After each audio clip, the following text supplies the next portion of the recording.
Allah Taala'nın izniyle bugünden itibaren İmam Muhammed bin İsmail el-Buxarinin Sahih kitabını Allah'a tevekkül ile şerhine başlayacak. Allah Taala'nın izniyle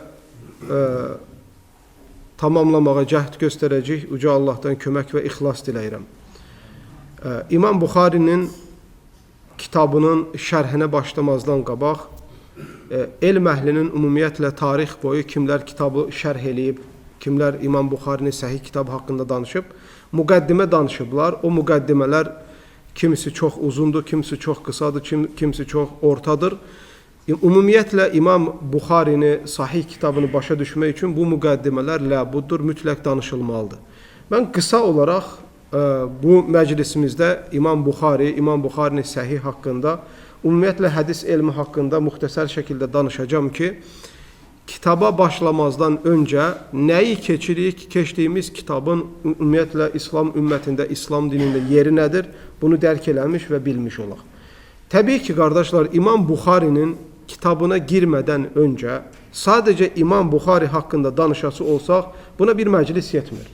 İmam Buxarinin doğuşu, İmam Buxarinin böyüməsi, İmam Buxarinin səfərlərə çıxması, İmam Buxari alimlər tərəfindən imtihana çəkilməsi, İmam Buxarinin elmi rihlələri, İmam Buxarinin kitabı başlamadan öncəki əzmi, İmam Buxarinin şeyxləri, İmam Buxarinin tələbələri, İmam Buxarinin kitabının şərhləri, İmam Buxarinin yazdığı kitabdakı mənhəci, sadəcə bunları danışsaq hər bab üçün bir dənə məclis lazımdır. Ona görə biz müqəddimədə çox vaxt keçirməyəcək, birbaşa Allah Taala'nın izniyle gələn dərsdən etibarən hədislərin şərhinə başlayacaq. Lakin başlamadan öncə mütləq müqəddiməni bilməliyik. İmam Buxari, qardaşlar, kimdir? İmam Buxari adı Muhammeddir. İmam Buxarinin atası oğlunun adını Muhammed qoyub. Atasının adı isə İsmaildir. Və Buxara şəhərində doğulub 194-cü ildə hicri tarixlə. 194-cü ildə Özbəkistanın Buxara şəhərində doğulub və kiçik yaşdaykən atası vəfat edib və İmam Buxari yetim olaraq boya başa çatıb. Atası halal ruzi qazanan tacir, əsla və əsla zərrə qədər ruzisinə haram qatmayan bir valideyn olub. Ona görə fikir verdim ki, bütün İmam Buxari haqqında yazan alimlər İmam Buxarinin İmam Buxari olmasının səbəbindən danışarkən deyirlər İmam Buxarinin bu dərəcəsinə çatmağının əsas səbəblərindən biri ölənə kimi haram bir tikə loxma yeməməsidir. Atasından halal bir miras qalması, o halal mirası anası oğlunun İslam dinini öyrənməsi üçün sərf eləməsi idi. Ona görə onun elmindəki, həyatındakı bərəkətin səbəblərindən biri İmam Buxarinin valideynindən, atasından ona halal ruzi qalması və anası da o halal ruzi ilə İmam Buxarinin elm təhsil almasında sərf eləməsi idi. İmam Buxari kiçikkən, qardaşlar, atası vəfat eləyir və anası öhdəsinə götürür İmam Buxarini yetişdirməyə. Görün, İslam dinində qadın nə qədər əzəmətlidir, qadın nə qədər hörmətlidir. Şeyx Salih el-Fovzan deyir ki, bir salihə qadın, bir imanlı, taqvalı qadın, imanlı, taqvasız 100 dənə kişidən yaxşıdır. Ona görə İslam dinində, bunu parantez arasında deyirəm, qardaşlar, biz əslində qadınları kişilərdə fəzilət baxımından ayırmırıq. Bəzi insanlar biz qadınların iffətindən, namusundan, qadınları qorumaqdan danışarkən, bəzi dini naziklər, dini anlamayan insanlar deyirlər ki, siz qadın düşmənisiniz. Əslində elə deyil. İslamın təməllərinə baxsaq, ən çox qadını qoruyan, baş tacı eləyən elə İslam dinidir. Fikir verin, İmam Buxarinin anası, qardaşlar, ümmətin ən böyük hədis alimini yetişdirən qadın olur. Atası deyil ha, anası. Uzun sözün qısası, qardaşlar, İmam Buxari balaca olarkən şeyxləri İmam Buxaridə çox yüksək səviyyədə zəka və güclü hafizə kəşf eləyir. Baxırlar ki, bu uşaq balaca yaşına rağmen eşitdiyi hər şeyi əzbərləyir və qarışdırmır. Məlumdur ki, qardaşlar, İmam Buxari isnad dönəmində doğulur. Yəni, insanlar bir adam rivayət eləyərkən hədisi şeyxini zikr eləyirdi, o da şeyxini zikr eləyirdi, o da şeyxini zikr eləyirdi. Əksi təqdirdə onun dediyi hədis qəbul olunmurdu. İmam Buxari rivayət silsilə dönəmində yaşadığı üçün alimlər İmam Buxarinin hafizəsinə heyrət eləyirlər. Yəni 10 dənə hədis əzbərləyir, sən təsəvvür elə. Hər hədisin öz mətni var. Hər mətni rivayət eləyən başqa alimlər var. Hamısında ayrı-ayrı adamlardır, hərəsində 4-5 kişi. Və İmam Buxari yüzlərlə hədislər əzbərləyir, mətni rivayət eləyən isnaddakı kişiləri qarışdırmır. Adamlar adətən bunu kağızlara yazırlardı ki, misal üçün Peyğəmbər sallallahu aleyhi və səlləmdən eşidir Ənəs ibn Məlik radiyallahu anhu. Ənəs ibn Məlik radiyallahu anhudan Səlimin atası eşidir. Səlimin atasından Səlim eşidir. Səlimdən Zuhri eşidir. Zuhridən İmam Buxari eşidir. Başa düşürsün qardaşlar. Bu bir hədisin isnadıdır. İkincisində də gəlir Əbu Hüreyrə radiyallahu anhu, Əbu Hüreyrə radiyallahu anhudan mesela tutaq İbn Ömər eşidir. İbn Ömərdən Davus eşidir. Davuddan Dahhak ibn Muzahim eşidir. Ondan sonrasına Zuhri eşidir. Zuhri'den sonra El-Hümeydi Abdullah ibn Zübeyir eşidir. Bunun da ayrı isnadı var. Onun da ayrı isnadı var. İmam Buxari əzbərlədiyi yüzlərlə, minlərlə hədislərin mətin və mətində olan kişilərini asla qarışdırmır. Hətta şübhələnirlər, belə çağırırlar İmam Buxariyi, 10 dənə hədisin mətnini götürürlər. Birini sən, 10'nu mən, 10'nu sən, 10'nu o, mətin götürürük və hədisin isnadları ilə bunları qarışdırırıq. Bunun isnadını o mətnə qoyuruq, onun isnadını bu mətnə qoyuruq və hamımız İmam Buxari çağırırlar və hamısı mətni və isnaddakı kişiləri deyir. İmam Buxari deyir ki, bitirdinizmi? Deyir, bəli. Bitirəndən sonra deyir ki, amma sən rivayət elədiyin hədisinin mətni onun rivayət elədiyi hədisin mətninə uyğundur. Səninkinin mətni onun isnadına uyğundur və bunları düzəldir. İmam Buxari tam balaca ikən onun hafizəsinin güclüyünə alimlər şahidlik edir. Hətta subhanallah İmam Buxarinin şeyxi İshaq ibn Rahawayyə deyir ki, İmam Buxari baxmayaraq hicrətin 2-ci ilinin axırında yaşayır və 256-cı ildə vəfat eləyir. Yəni 3-cü əsrin ortalarından sonra vəfat eləyir. Cəmi İmam Buxari 61 yaşı yaşayır. Yəni 62 yaşını tamamlamış olmur. Deyir ki, İmam Buxari Həsənül Basri'nin dönəmində yaşasaydı, insanların yönəldiyi adam İmam Buxari olardı. Yəni o dönemde yaşasaydı, sahabelerin döneminde yaşasaydı, tabeinlerin döneminde yaşasaydı, insanların yöneldiği insan kim olardı? İmam Buxari olardı. Ve şeyhlerinden həmçinin İmam Buxari'nin kardeşler Ebu Hatim Razi.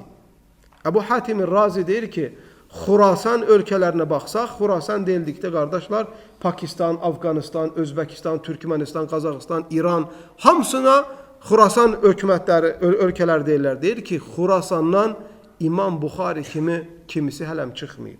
İmam Buxari kimisi hələm çıxmayıb. Doğrudan da İmam Buxarinin hafizəsinə gəlsəniz dəhşətə gələrsiniz. Hətta İmam Buxari haqqında yazanlar deyir ki, 600 min hədisi isnadı ilə əzbərləyir. O 600 minin içindən seçir Sahih Buxariyə yazdığı hədisləri. 600 minin içindən əliyir və o hədisləri ancaq qardaşlar 600 minin içindən seçir. Cəmi toplasaq İmam Buxarinin Səhih kitabında toplanan bütün hədisləri mütəbəatları ilə, şahidləri ilə, muallaqı ilə, təkrarı ilə bərabər hamısını toplasaq 8 minə çatmır. 7564 hədisdir. Əgər təkrar olmadan, çünki İmam Buxari bir hədisi bəzən 3-4 yerdə təkrarlayır. Məsələn, birinci hədis, Kitab-ül Vahida, ilk hədis nədir? Ömər ibn Xattab radiyallahu anh hədisi, əməllər niyyətə görədir. Sən təsəvvür elə hədisi Kitab-ül Vahida gətirir, Kitab-ül İmanda gətirir, Kitab-ül Hicrada gətirir.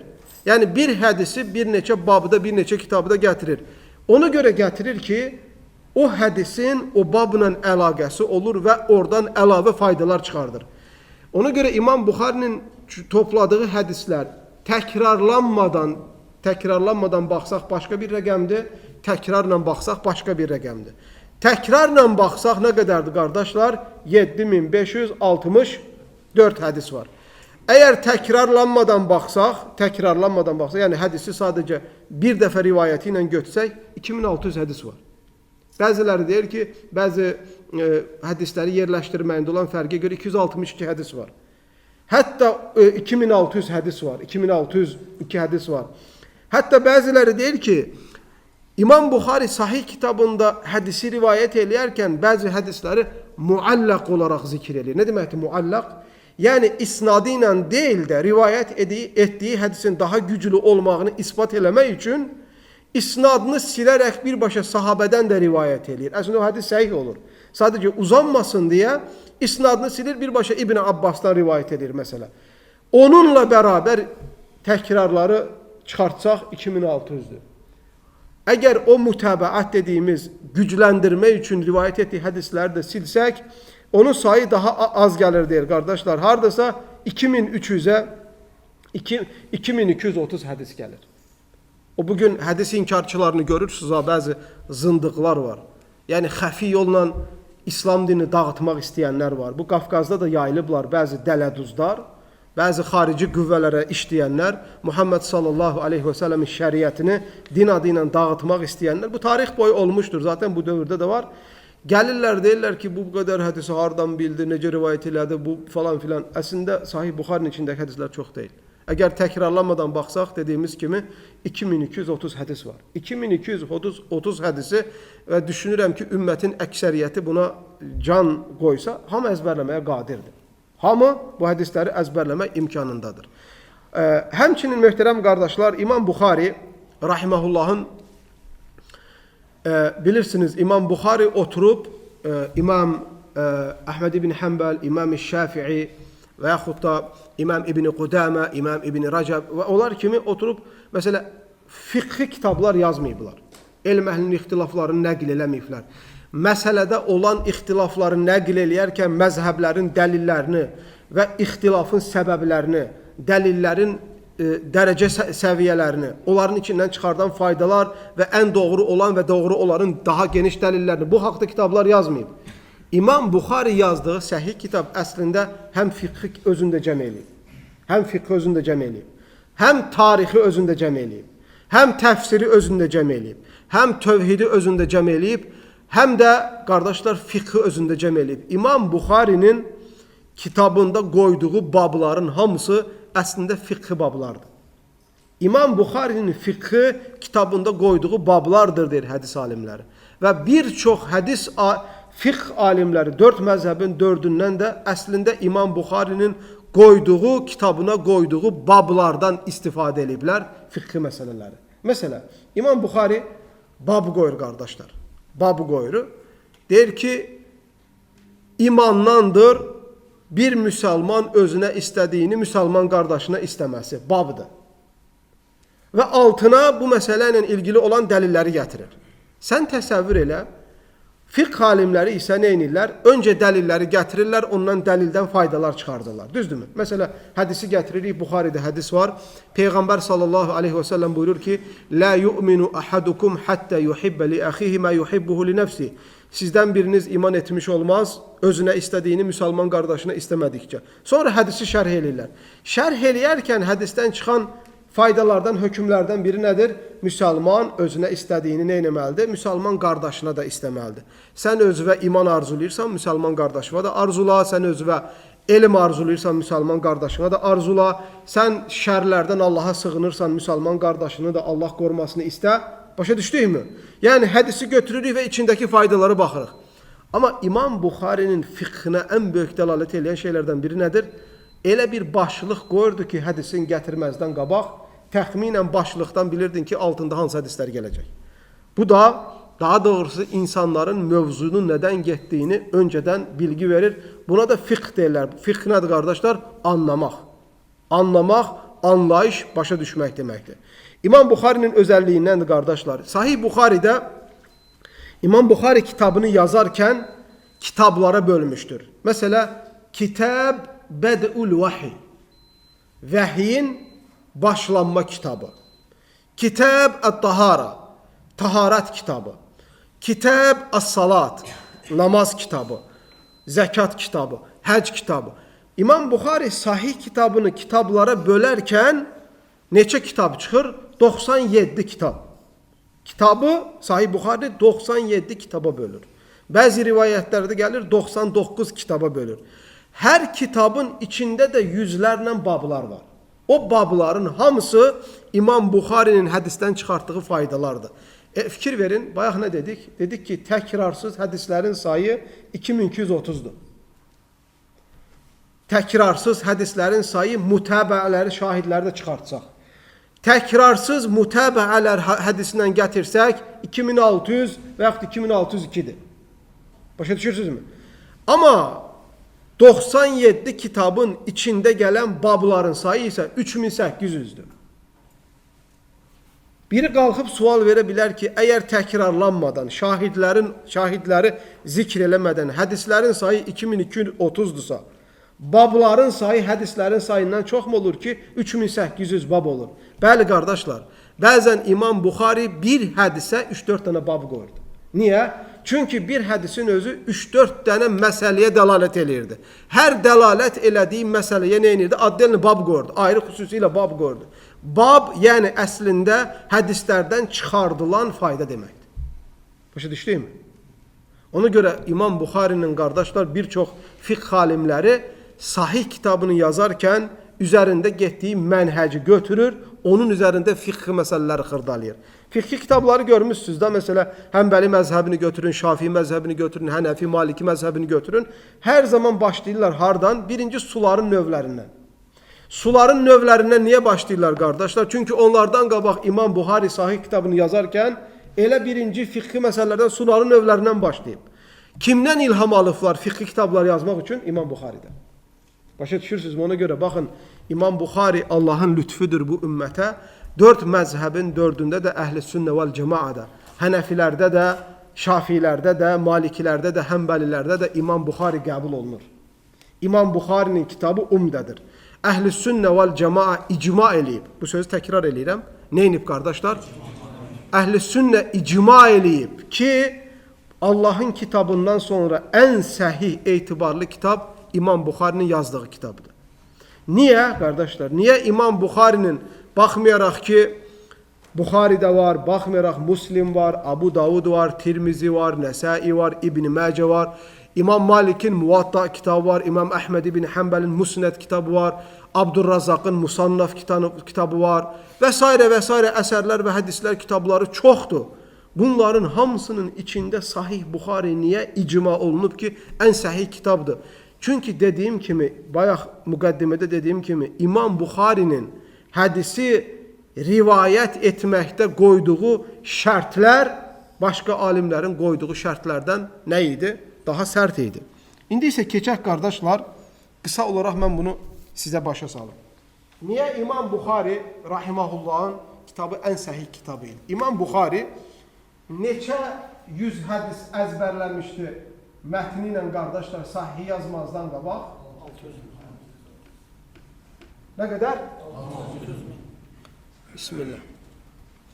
600 min. 600 min hədisi əzbərləyəndən sonra mətni ilə, isnadı ilə bunları ələdikdən sonra bir də İmam Buxari sahih kitabına bir hədisi yazmazdan qabaq məsələ qərar verir ki, bu hədisi yazın. Sizdən biriniz iman etmiş olmaz, özünə istədiyini müsəlman qardaşına istəmədikcə. Düzdürmü? Bu hədisi rivayət edib filan. Hədisin isnadında olan kişilərin hamısını araşdırdıqdan sonra, hamısı etibarlı və güvənli hafizəsi yerində olduqdan sonra, hədis səhih hökmünü daşıdıqdan sonra, ondan əvvəl də İmam Buxari gedərdi, dəstəməz alardı, 2 rəkət namaz qılardı, Allaha istixarə eləyərdi ki, bu kitabı mən sahih kitabıma yazım mı, yazmayayım. Ondan sonra qardaşlar, bu qədər zəhmətdən sonra İmam Buxari o hədisi götürərdi, sahih kitabına yazardı. Bu 2230 hədisi təkrarsız şəkildə yazma müddəti 3 gün 5 gündür. Tam 16 il çəkir qardaşlar. Nə boyda? 16 il. Ona görə bu kitabın üstə Quran-ı Kərimdən sonra kitabı yoxdur. Böyük bir əmək qoyulub. İmam Buxari bu hədisləri yığmaq üçün, bu hədisləri dəqiqləşdirmək üçün evində oturmayıb və yaxud da ChatGPT-nin qabağında oturmayıb, Google-nin qabağında oturmayıb. İmam Buxari gedib hardasa institut, universitet oxuyub, diplomla gəlib mən aliməm deməyib. İmam Buxari Buxaradan qardaşlar hicrət edib Məkkəyə. Məkkədə oxuyandan sonra gəlib Mədinəyə, Mədinədə oxuduqdan sonra gedib Bağdada, Bağdadı bitirdikdən sonra gəlib Demeşqə, Demeşqi bitirdikdən sonra gedib Qahirəyə, İslam aləmini, hədisləri öyrənməkdən ötürü atın belində, dəvənin belində və yağ illər boyu gəzib. 16 il gəzib ki, Sahih Buxaridə o hədisləri qoysun. Burada önemli bir şey var. Bu çok etkileyici bir şeydir. Bunu istəyirəm qardaşlar biləsiniz. Heç bir fikri küçümsəməyin. Bax, balaca uşaq gələr sizə bir fikir deyər. Küçümsəməyin. İmam Buxari şeyxi ilə oturmuşdur. Şeyxi kimdir? İshaq ibn Rahaweyyə. İshaq ibn Rahaweyyə ilə oturub söhbət edirlər. Şeyx İmam Buxariyə deyir ki, bəlkə deyir, vaxt ayırasan, bu ümmət üçün müxtəsər şəkildə sadəcə səhih hədisləri yığasan ki, ümmətin başı qatışmıyor. Çünki hər kəs hədis uydurma ehtimalı var, hədis rədd olunan hədislər var, uydurma var, o var, bu var. İnsanların başı qarışmasın. Bəlkə bir əziyyət çəkəsən, bir səhih hədislər toplayasan. İmam Buxari deyir ki, İshaq ibn Rahaweyənin bu sözü qəlbimə oturdu. Getdim evdə düşündüm, onun sözündən ilham alaraq səhih kitabını cəm etməyə başladım. Ona görə qardaşlar, bizə deyilən sözləri bəzən qulaq ardına verməməmiz lazımdır. Bir qardaşın tövsiyəsi ilə ola bilsin ki, gözəl işlər görək. Ola bilsin ki, biz bəzi işləri düşünə bilməyək, bir qardaşın məsləhəti bizim önümüzdə xeyir qapısı açar. Və burada İmam Buxarinin kitabı qardaşlar, niyə ən möhtəşəm, ən səhih kitabı oldu? Dedi ki, İmam Buxari deyir ki, mən kitabıma səhih bir dənə hədis yazmayacağım, yazdığım hədisdə bu şərtlər olmadıqca. Birincisi nədir? Ədalətür ruvat. Ədalətür ruvat. Nə deməkdir qardaşlar? Hədisi rivayət eləyənlərin hamısı adil olmalıdır. Nədir adil? Bu adam namazı tərk eləyən, namaza səhlənkarlıq eləyən, günahlarla, fasiqliklə tanınmayan, ondan sonrasında yalanla tanınmayan, bütün gözəl sifətlərin hamısını özündə cəm eləməlidir. Hədisin içində toplanmış adamların hamısı. Burada bir misal şeyləmişəm, onu yazım ki, dəqiq başa düşəsiniz. Baxın qardaşlar, burada bir şey eləyəcəm.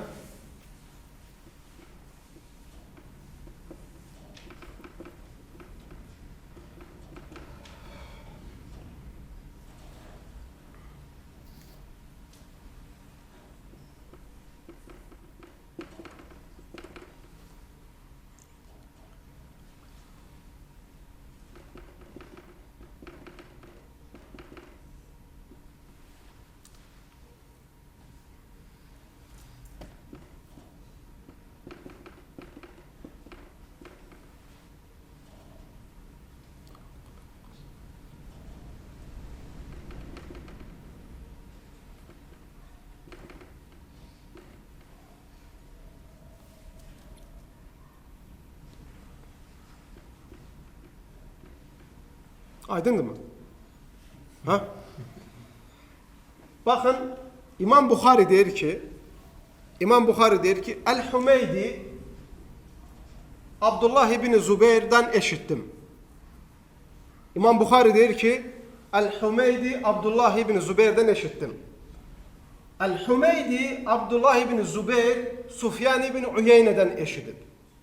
Sufyan ibn Uyeyne deyir ki, mən Yahya ibn Sa'id el-Ansari'nin yanındaydım, onun dediğini eşittim. Yahya ibn Sa'id el-Ansari deyir ki, Muhammed ibn el-Alqama el-Leysi'den eşittim.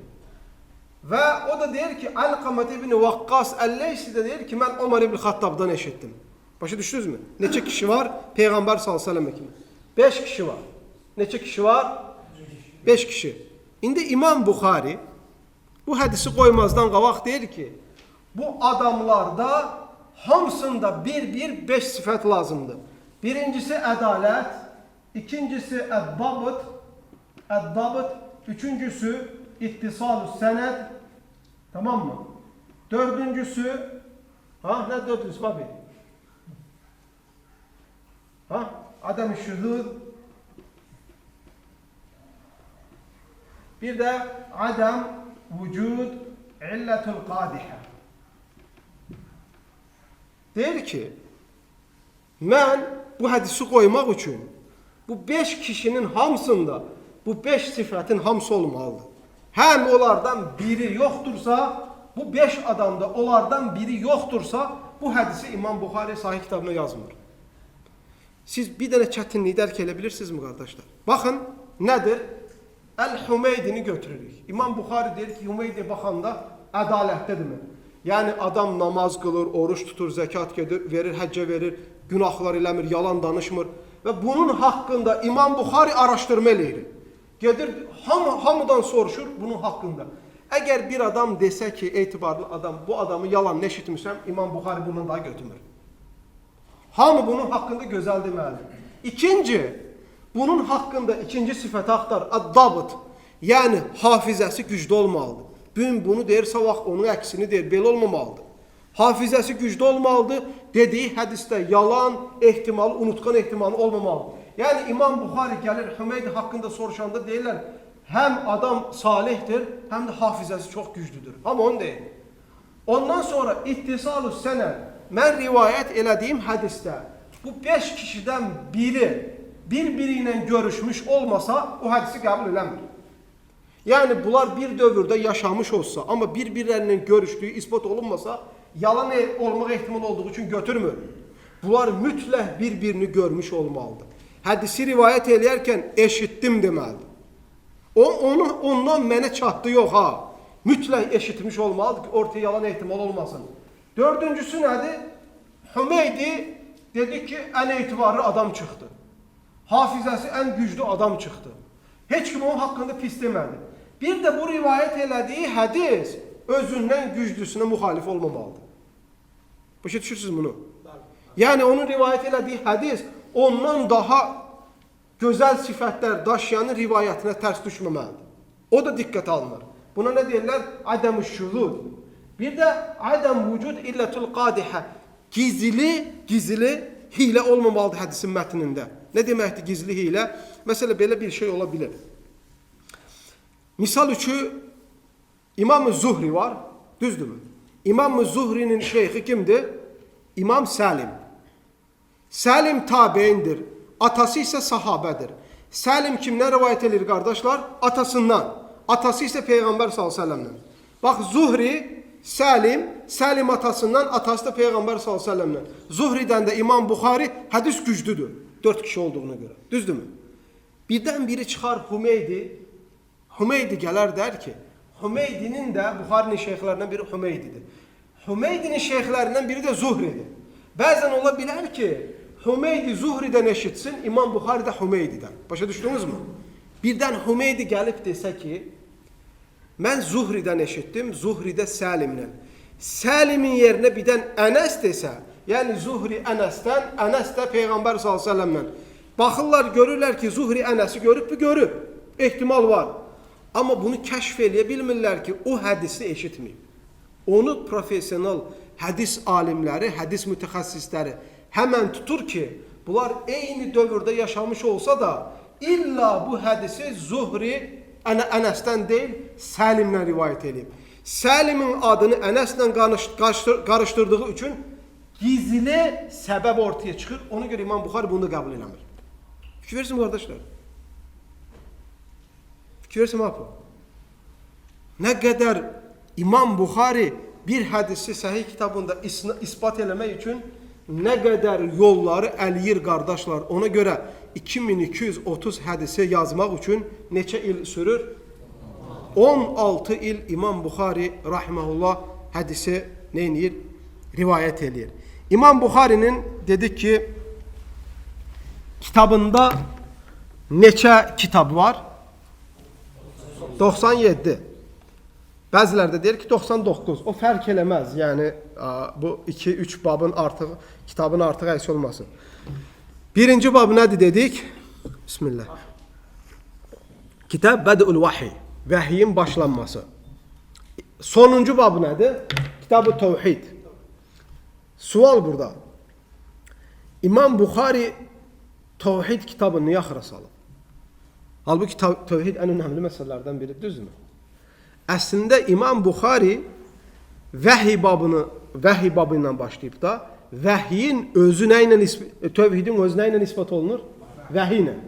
Ona görə İmam Buxarinin zəkasına dəlalət edən şeylərdən biri o idi ki, qardaşlar, əslində vəhiy babı ilə başlamağı ən böyük dəlildir ki, İslam dini vəhiy ilə isbat olunur, adətlə, ictihadla və yaxud da dəlilsiz ağılla deyil. Və əslində tövhidin dəlilləri nədir? Vəhiydir. Və İmam Buxari vəhyin inancın təməli olduğunu ispat eləmək üçün və insan buna inandıqdan sonra, bu insana oturduqdan sonra tövhidi qəbul eləməsi isə arxası ilə çox asan olur. Bugün tövhid məsələsində əhl-i sünnə ilə bidət əhlinin arasında niyə bu qədər qırışma var və yaxud anlaşmamazlıq var? Əsas səbəbi vəhyi düzgün anlamamaqdır. Allah Teala Quran-ı Kərimdə öz sifətləri ilə ilgili danışanda, məsələn, Allah buyurur ki, Ər-Rəhmənu aləl-arş istəva. Rəhmən ərşin üzərinə istiva elədi. Ayədir mi, ayə deyilmi? Vəhiydir. Vəhiyə yanaşmaq mənhəci əhl-i sünnə üçün çox önəmlidir. O vəhiyi necə başa düşməmiz lazımdır? Sahabələrə yönəlməmiz lazımdır ki, sahabələr yenə necə başa düşür? Biz vəhiyə yanaşmaqda yanlış eləməsək, doğru mənhəc tutsaq, ondan sonrasına dəlilləri qəbul eləmək, dəlil axarına getmək çox asan olur. Amma vəhiyi qəbul eləmək məsələsində doğru mənhəci tutmasaq, qardaşlar, onda o zaman növbəti məsələlərin hamısında bir sürüşkənlik yaşanacaq. Və arada olan fərq bu oldu. İndi sizə bir sual verəcəm. Bu dərsi sabah bürsü gün müxalif olanlar dinləsə də, onları da aiddir bu sual. Peyğəmbər sallallahu aleyhi və səlləmin sahabələri Quran-ı Kərimdə sabit olan tövhid ayələrinin hər hansı birində ixtilaf elədi mi? Ha, sual verim. Peyğəmbər sallallahu aleyhi və səlləmin sahabələrinin ən aşağı sayını götürsək, qadınlı kişili sayları 110 mindir. 114 də gəlir, 180 də gəlir, 160 da gəlir. Minimumu götürsək nə qədərdir? 110 min.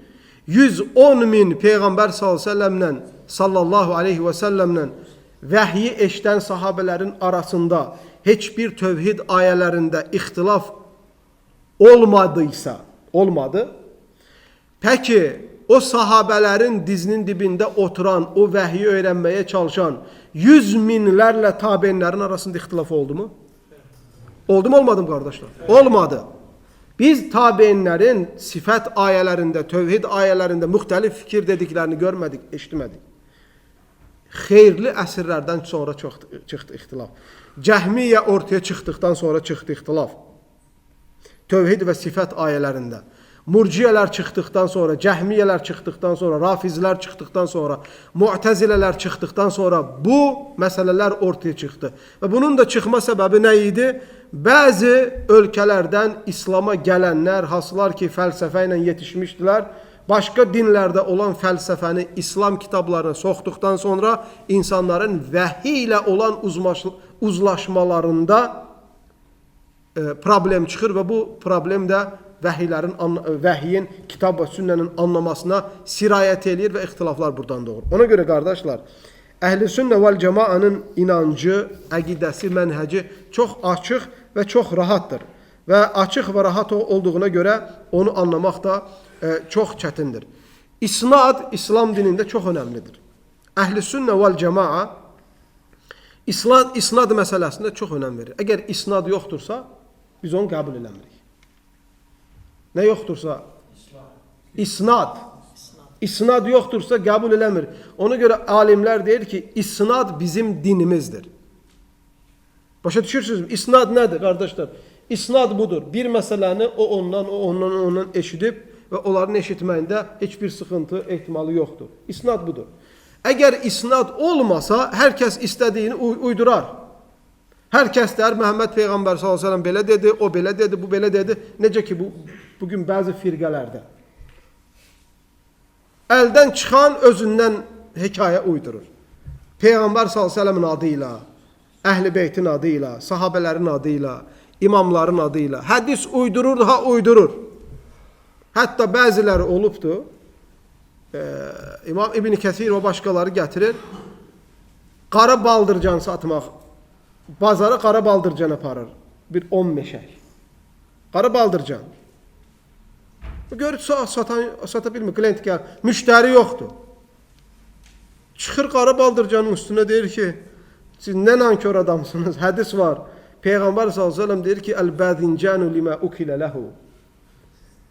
Baldırcan nə üçün yeyilirsə onun üçündür. Zəmzəm haqqında Peyğəmbər s.ə.v dediyi hədis var ki, zəmzəm nə üçün içilirsə onun üçündür. Şəfa niyyəti ilə içirsənsə şəfadır.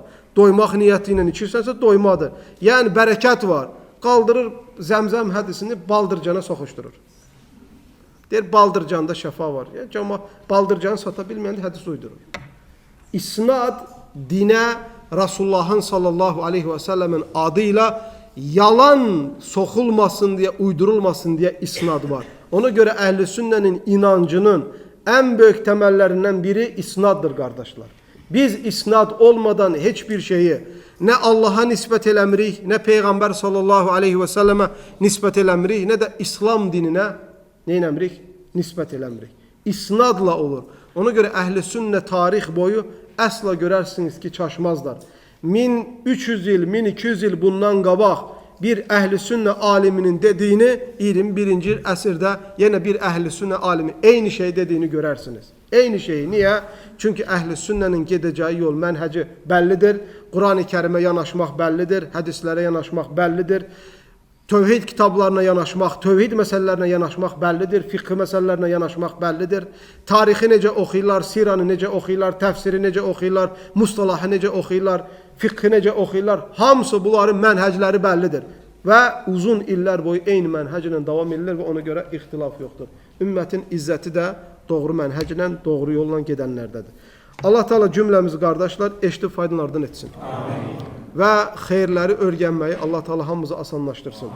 İnşallah gələn dərsimizdən bu bir müqəddimədir. Umarım faydalandıq. Təxminən bu kitabın nə qədər qiymətli, nə qədər önəmli, nə qədər əziyyətlə yazıldığının farkına vardıq. Gələn dərsdən etibarən inşallah hədislərin şərhinə başlayacaq. Hədislərin şərhi də orta səviyyədə olacaq. Hədisin mətnini öyrənəcəyik, ravisini öyrənəcəyik. Bir də hədisin içindən əqidə faydaları, tərbəvi faydalar, fiqhi faydalar, əxlaqi faydalar və tarixi faydalar nə varsa müxtəsər olaraq o faydalara toxunacaq və beləliklə inşallah əzm eləyəcək Sahih Buxarini tamamlamağa. Allah eşitdi faydalardan etsin, sözlərimizdə və əməllərimizdə ixlas nəsib eləsin. Və sallallahu və səlləm və bərik ələ nəbinə Muhammed.